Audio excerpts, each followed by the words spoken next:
you have an idea for a book. It's coming along. You've got ideas for the plot. You maybe even have an idea for the ending. You can just see these people in your head, but you have to name them. Yes, it's true. Your characters do need names, and it can often be a very difficult thing. It's almost as bad as naming your children. This name is going to live on forever in print as these characters' names. It's going to help them have an identity, and it's going to be there. So you've got to really think hard about this. Am I helping you feel less pressure? No? Okay, well, keep watching. The setting of your book is important when it comes to the names, the time period, as well as the locale. So, the first thing I would do is take it to Google. You're naming someone in Spain in the 14th century, well, look up the common names from that time period, right? That gives you a jumping off point. All of my books are contemporary, so I don't have to worry too much with that. But when I'm considering their parents' names or their grandparents' names, I might say, hey, you know what? Mom is 40 years old, and what were names popular 40 years ago? Well, this is not difficult for me as I'm almost 40.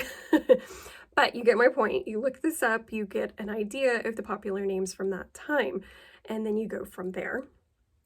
And also where you're located is a huge factor. So I grew up in the South. My books are set in the South. That makes it a little bit easier for me. But if I was setting a book in New York or California or Australia, I would look at names that were more common in those areas at that time.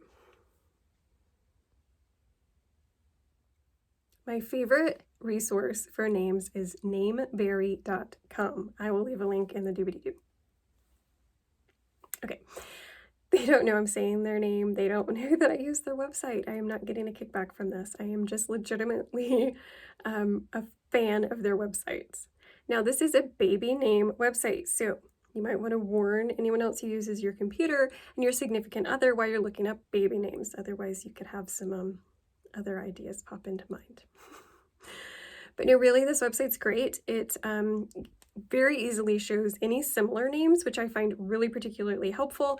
And it also has lists, lots of lists. So like if you're looking for a one-syllable middle name, if you're looking for a Victorian girl's name, if you're looking for pairs of names, they've got it on a list, and it makes it just so much easier, and it's really fun to use. Another important factor when choosing your character name is the character's parents. Have you thought about the parents? Do they have parents yet? You're gonna have to give this some thought. Whether the parents are in the story or not, whether they're in your book or not, whether they dropped them off at a dumpster when they were born, or they were there every day being loving and wonderful. Either way, it's going to influence your character's name, because technically speaking, in the world that you're writing, the parents named the baby, not you. So you have to take that into consideration.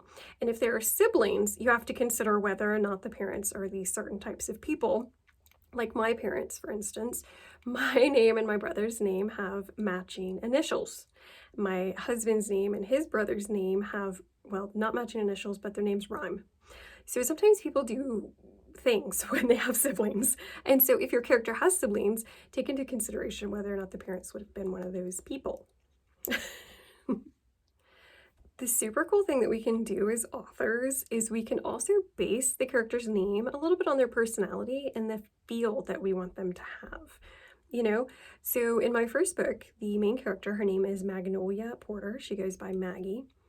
Now, I was able to pick this knowing that her mother would have picked it, because it is, sort of old-fashioned and sort of different, and her mother's really kind of very eclectic, and because it would shorten to something nice and normal, like Maggie.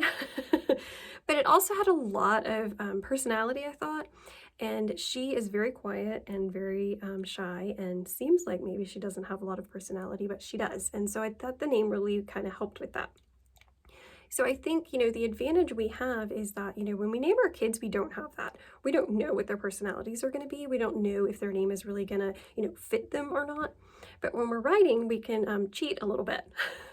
And we can pick a name that really fits their character, which really fits their personality and their looks and their relationships and all of that. So start taking notes on the kind of feel you want to have. Is this person gentle? Are they bold? All of those sorts of things, and then find names that sort of match that. Okay, the last important part is keeping a list. So I do this on my computer. I have a document named something like names. And within it, I have subfolders. I have female names, male names, last names, and then I have Southern names. I have nicknames, and on and on. I sort of collect names when I like them. Like, I saw the name Willa, and I thought Willa is a cool name. And then I thought, oh, it could be short for Wilhelmina. And then I thought, well, Mina is a good name too. So I catalog these things and I keep them in lists, mostly alphabetical, just for my own sanity of being able to find things, but also just separated by like if it's a really truly Southern name versus not. And then for each book that I'm writing, each project that I'm working on, I, within that, make like a sub list. I take names from the master list and I put them in. That way I have them to draw upon.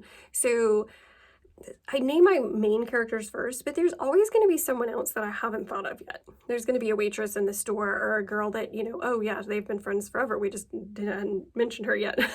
Whatever it is, as these characters pop up, I have this list ready in front of me that I've already put thought into the feel and whether or not it matches with the book and all of that. And then I can draw from that. Okay, so I recommend that you do this, whether you do it in a notebook or if you have the mental capacity to remember it all. I don't. Or if you just keep it in lists on your computer, whatever it is, I would always have a list handy so that you have ideas handy and ready for you. Good luck, you can do this. Naming your characters is really the most fun part because once they have that name, they're not just this amorphous idea in your head, they're real. Okay, and you can start talking about them and you can start writing about them and you can start really developing their story. At least that's the way it is for me. So good luck. Ask any questions that you might have. I would be happy to clarify and expand upon any topic. And if you don't already follow me, like and subscribe here. But also you can find me online at jessbmore.com and you can find me on Facebook and Instagram at author Jess B. Thanks. Good luck.